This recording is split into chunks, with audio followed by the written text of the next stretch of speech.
Чет өлкөдө билим алып келген, эл аралык ишканалардан ичинде Борбордук Азиядагы Америка университетинде иштеген адам катары айтсаңыз, башкаларга салыштырмалуу кыргыз жаштарынын билимге болгон умтулуусун, анын жыйынтыктарын кандай баалайсыз? Балким салыштырыш бир аз кыйынга турат, бирок ошондой болсо деле жалпы Кыргызстандагы жаштарга түзүлгөн шартты алып карасак, аябай эле сонун шарттар бар. Бул 50-60га жакын университеттин 80-90% жеке университеттер болуп эсептелет. Алардын ичинде Манас университети болобу, Ливанский болобу, же болбосо биздин Борбордук Азиядагы Америка университети болуп эсептелеби. Сонун шарттар бар. Ким кайсы багытта окуйм дегенге шарт түзүлгөн. Бирок билимге болгон умтулуусу, жана аларга баа берүү бир аз кандай десем артараптуу болуп калат. Бирок 5-10 жылга салыштырмалуу айта кетсек, жаштардын билимге болгон кызыгуусу, умтулуусу бир аз артып баратат. Кыш айында, февраль айында билим берүү министрлиги тарабынан жүргүзүлгөн жана Венгрияга докторанттар менен магистранттарга жанагы scholarship деп жанагы бюджеттик форматында жиберилген акысыз окууга катышып калдым. Ал жакта мүчө болуп, ошол тандап алуу. Ошол жакта болгон бир 50-ге жакын орундук местага 200-ге жакын өзүбүздүн уул балдар, кыздар катышыптыр. Ал жакта мен алардын жана кругозору, критический мышлениясыны жана англис тилди билген деңгээлин баалоого аракет жасадым. Мени аябай кубандырган бир фактор бул ошол катышкан 200-ге жакын катышуучулардын же болбосо атаандашуулардын дээрлик 80-90% англис тилин мыкты деңгээлде билет экен. Бул эмнени айтат? Ошол бирок ал бир эле биздин Америка университетинде бүткөн окуучулар эмес, балдар эмес, алар ар тараптан келген балдар, кыздар экен. Ош болобу, Баткенден же болбосо ушул эле өзүбүздүн борбордон, калаадан балдар, кыздар экен. Бирок билим берүү деңгээли аябай эле мага сүйүндүрдү. Ошончолук деңгээлде мыкты билет экен. Бирок бир аз мени капа кылган жери алардын кесип тандоодогу болгон бир аз катаалыкчылыктар деп койсом болот, же болбосо кесип тандоодогу бир аз мындай ой жүгүртпөй эле жалпыга баягы белгилүү болгон кесиптерди тандап алышы болду. Ошол катышкан адамдардын 80-ге жакын пайызы экономист болом, саясатчы болом деп жооп берип атышты. Балким бул мамлекетте болуп аткан кырдаалга байланыштуур. Келечекте мен мыкты саясатчы болуп мамлекетти өнүктүрөм, же болбосо мен мыкты экономист болуп мамлекеттин экономикасына салым кошом дегендир. Бирок ошолордун арасында мен аябай кызыктырган бир 5-6 эле мыкты катышуучулар болду. Алардын ичинен бири айтты, мен картограф болом деди. Бизде заманбап технологияны колдонуп, Кыргызстандын жалпы жайлуу кыштоосу ушул чек ара маселесини заманбап технология менен чечкенге мыкты үлгүлөр бар да. Тилекке каршы бүгүнкү күндө биз кадимки эски карта менен иштеп атабыз. Андан да бир кыз айтып калды, мен синоптик болом дейт. Өзү Индияга барып тажрыйбасын алып келиптир. Анан магистратура, докторантурамды Венгрияда окуп, синоптик болуп, ушул заманбап технология менен Кыргызстандын келечегине салым кошом деген. Ошондой мындай сергек кезиккен, же болбосо толгон токой жумуш орундары бар кесиптерди тандоодон биздикилер бир аз балким маалымат жоктур, балким менин оюмча багыттын жоктугунан деп эсептейм го. Жеке сиздин баамыңызда чыныгы үлгүлүү жаштар кандай болушу керек? Мисалы, азыр жаштардын арасынан айрым бир катмар үчүн кымбат унаа, кымбат телефон, кымбат кийим, башкача айтканда, орусча айтканда понт. Бул канчалык деңгээлде туура ой жүгүртүү? Ошого маани берүү, аны биринчи орунга коюу. Сиз атап өткөн тайпага кирген жаштардын саны менин оюмча өтө аз. Бул жанагы эле атасынын, апасынын же болбосо бир туугандарынын акчасына кандай десемге мас болгон деп коебузбу, же ошолордун колдоосу менен эле жашоону алып барган балдар. Бирок Кыргызда өзүңүз билесиз сөз бар, келечек жаштардын колунда деп. Бирок мен ошол суроого кандай жаштардын колунда деген суроо мага деле кээде кезигет да. Менин оюмча бул кандай жаштардын колунда деген суроого албетте бул келечек эң биринчи билимдүү, таланттуу.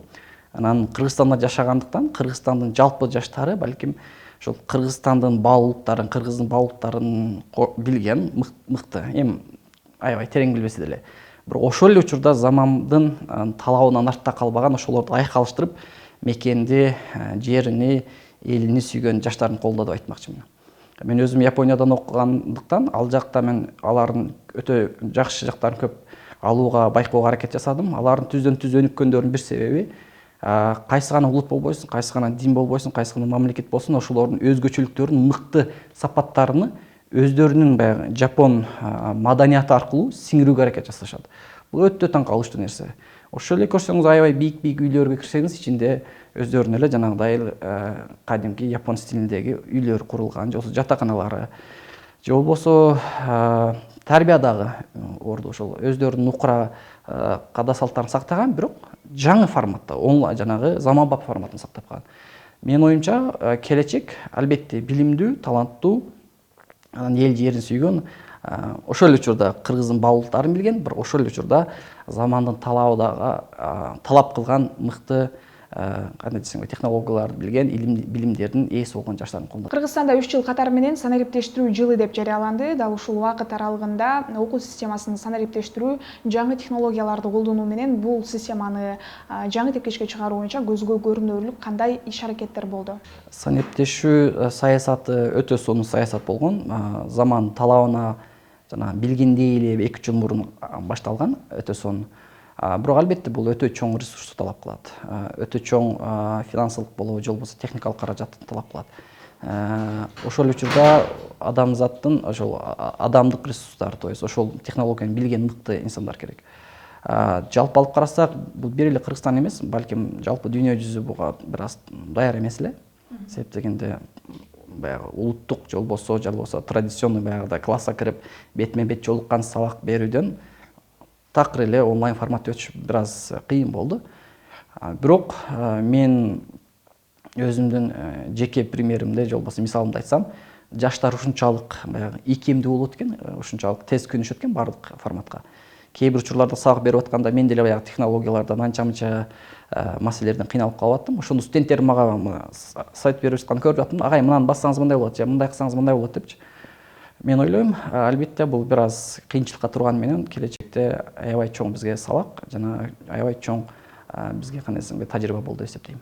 Байкасаңыз, Кыргызстанда ар бир экинчи жаран чет өлкөгө кетип, ошол жакта жашап калууну максат кылышат. Мунун жыйынтыгы эмнеге алып келиши мүмкүн?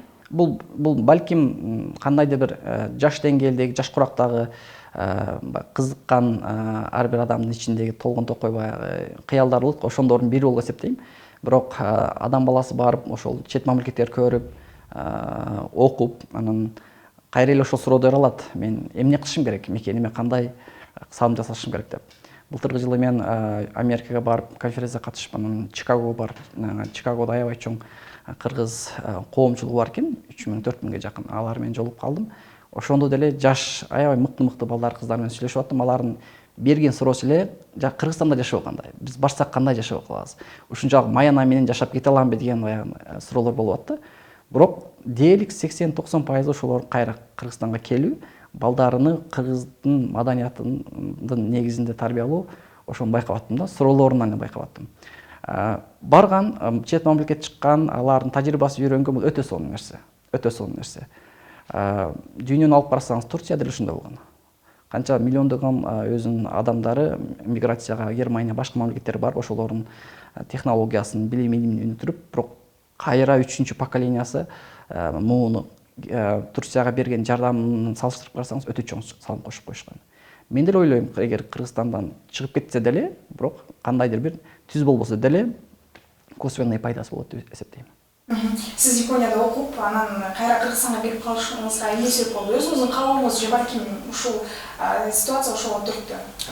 Биринчиден, бул мамлекеттик жанагы стипендия болгон эсебинен биздин окуу жылы 1 жылдык болчу. Билим жана маданияттын саясатын окуганбыз. Бирок ал жерде биз милдеттендирүүчү. Бүткөндөн кийин албетте барып, өз мамлекетине, өз жериңе иштеп, билим илимине салым кошосуң деп. Бирок албетте милдеттендирген эмес, бирок ошондой болчу. Бирок Японияда калып иштеп, аларга сиңиш өтө кыйын, ал такыр өтө. Алар ошол дагы деле өздөрүнүн каада салтыны өтө бек кармаган инсандар болот. Анда жеке бөтөн адамдары менен камыр жумур болуп, андай дистанцияны жөн эле мындай коюп койбойт. Бирок албетте бул жакка келип иштеш менин максатым болчу.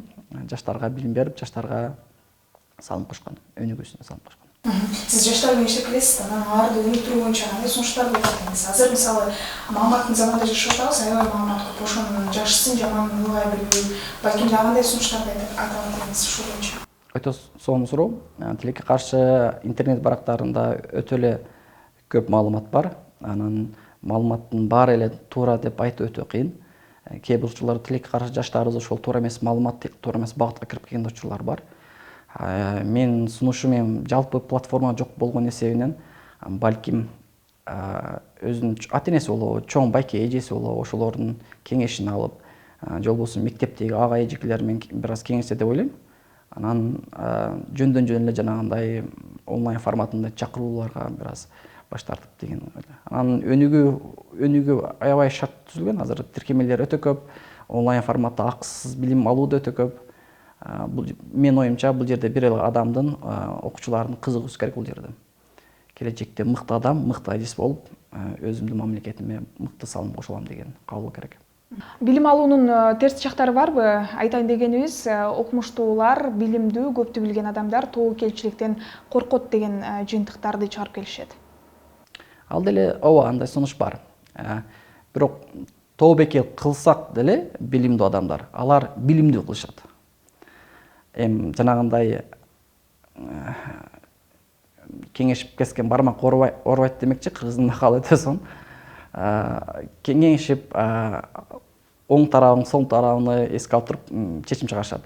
Ал эми жана билимсиздер сиз айткандай жөнөкөй эле эриске бара берет, бирок алар эч нерсени билбей бара берет. Ошол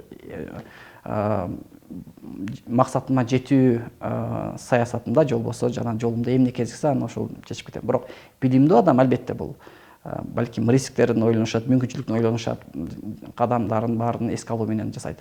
Менин оюмча албетте билимдүүнүкү бир аз жеңил болот, бир аз себеп дегенде маалымат бар. Билимдүүнүн дүйнөсү жарык демекчи.